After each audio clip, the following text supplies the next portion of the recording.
Hey, welcome on in, guys. Tobin here with you. And thanks for checking out the channel. Hope everybody's doing well out there. If you guys could subscribe, that'd be great.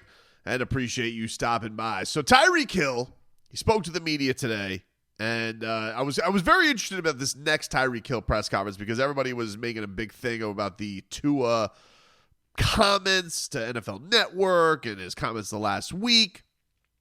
And I was a little curious. I was like, all right, let's see how does Tyreek Hill have anything of a retort for something like this? And it doesn't appear like he does. It seems like he has taken this all in good stride. He actually said that the comments were needed and that it shows growth into his leadership, which, boom, I think that's a perfect way to handle that if you're Tyreek, because it's really if you wanted to make a stink, if there was any possibility of Tyreek Hill looking for another out, if he was, which he has said he's not, then this could have been the opportunity to do it. So I give credit to Tyreek for just taking it in stride, taking it as constructive public criticism, and moving the hell on.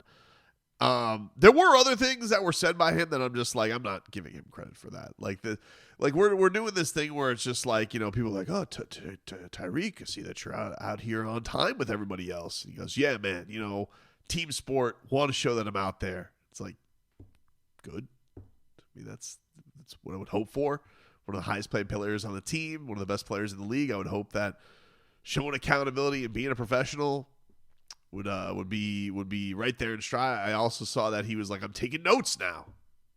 I was like, good. Like if I heard that from Cam Smith, like Cam Smith was like, hey, year 3, I'm taking notes now. It's like, okay, you know what?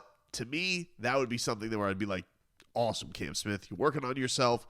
You're trying to improve. Maybe you weren't as detail-oriented as you needed to be.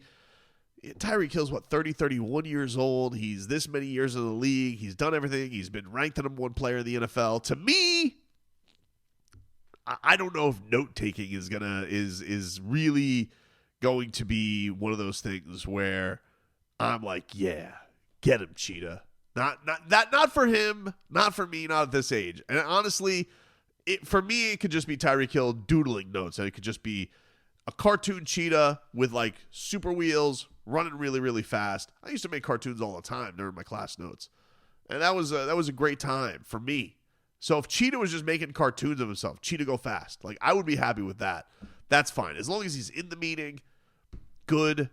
But I'm not going to sit here and be like, oh man, notes. That's what's going to get us 2,000 yards. That's going to get everybody back on the page that we need to get at. But it is good that it seems like there is going to be no extra step of drama that's going to occur. That there's not going to be a place where the Dolphins need to go out there and fix anything else. We have set the grounds. Everybody's good. Everybody seems good. There are no more head cases that are around the team for right now. Now we get to the part where the games start and the games matter and everything gets into that. We'll see. We could, then things can go off the rails a little bit, obviously, if the winning isn't good. But as far as any word drama, seems like it's snuffed out. Because one had to wonder with this, would the Miami Dolphins, I saw that some people were kicking around the idea, should you do a Tyreek for Terry McLaurin? Scary Terry wants a new deal. And it's like, I'm not for that for the Miami Dolphins. It's around the same range as why I was like okay with him not paying Jonnu Smith. I think the Miami Dolphins are most effective, and I think they realize this when Tyreek Hill and Jaylen Waddle are playing at their apex, that this offense can be something that's pretty damn dynamic. I do think that he did make a fair point today, though, Tyreek Hill. It wasn't all just like golf claps. I think the idea of him saying that, like, with how defenses go at the Miami Dolphins, that them having any kind of a run game, the run game should be easy for them. I thought that was a fair point made out by Tyreek Hill, that the Miami Dolphins have to face all these deep coverages and everybody trying to take away the deep ball, that things should be softened up for them, and the Dolphins could do nothing to take advantage of it. Now, I think even Tyreek made this point. Is that because they got a 160-pound running back? Who knows? I mean, they got a little bit more beef now with Madison, with Ollie Gordon, and of course Jalen Wright, who's everybody's excited about too. Could that be the place where the Miami Dolphins having an improved offensive line, younger. Yes, they don't have Teron Armstead, who was at practice today, but they don't have the stress of Teron Armstead, and whenever that's going to break down and not be there anymore for them, that's not there either. And if that cog could just be there for the Miami Dolphins to have something that people respect, I'm not even asking for it to be elite. I'm asking for it to be respectable, not a joke. If the Dolphins can bring that level, then I think Cheetah and Waddle can get back to where they're doing. And look, I'm also at the point with Jaylen Waddle. Everybody's saying that he's having a great camp. I think out of everybody, gets to skate the big criticism because everybody loves him. He's adorable. He does the greatest celebration in the league.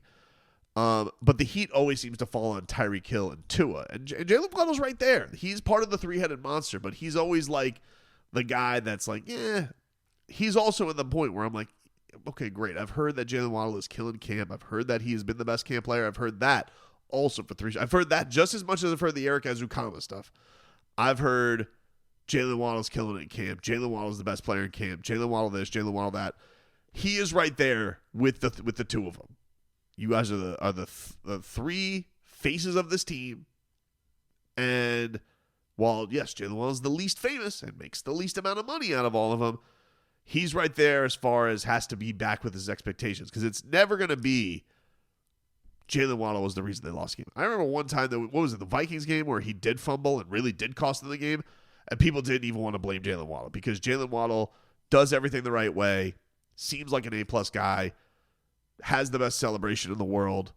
Nobody wants to be mad at Jaylen Waddle. You hate Jaylen Waddle. It's like hating puppies. It's like hating sea lions. Like it's just wrong. You can't hate Jaylen Waddle. But you can have expectations of Jaylen Waddle. And I can tell you that he is in that camp that nobody wants to hear of. Oh, he's doing this, he's doing that. The young guys I'll hear. There's some young guys I'm hearing this stuff with, and I'm just like, that's exciting. That generally, that perks you up a little bit. You're just like, hey, that's pretty exciting to hear. But Jaylen Waddle is not there. There are things that I'm just not going to sit here and be like, oh, that's riveting. I can't believe it. Jaylen Waddle killing camp is one of those. Tua having the no picks, that's not even something that really gets me that excited. Like, yeah, okay, we know Tua has a master of this offense when he's healthy. We know it. It's been established. Tyreek Hill showing up on time, Tyreek Hill taking notes, Tyreek Hill being a professional. These are not things that deserve applause from the fans. They're relievers. Like, if anything, they're just relief. It's like, oh, good, no more drama. That's what those are. But they're not things I think the fan base gets fired up about. You talk about young offensive linemen balling out, exciting. You talk about Chop Robinson killing it, exciting. You talk about those types of things, and you got Storm Duck, Ethan Bonner being able to maybe fill the holes in the secondary, that's exciting because these are unknowns, these are young guys, these are guys that haven't hit their crescendo.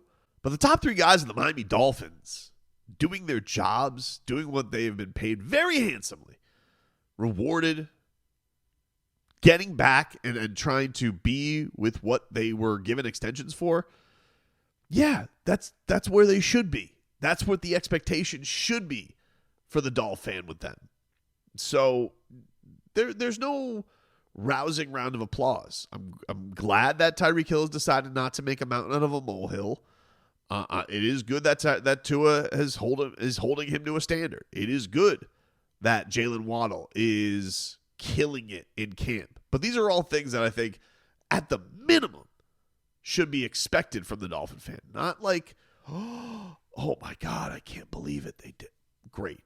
They should be there. That's what they got rewarded for. That's what they earned. They earned it, but that's why they earned it. It's because it was expected that they were going to live up to that number that they were going to get. And so the hope is now they take off from this, it keeps going, and it makes the Dolphins in a very, very positive place.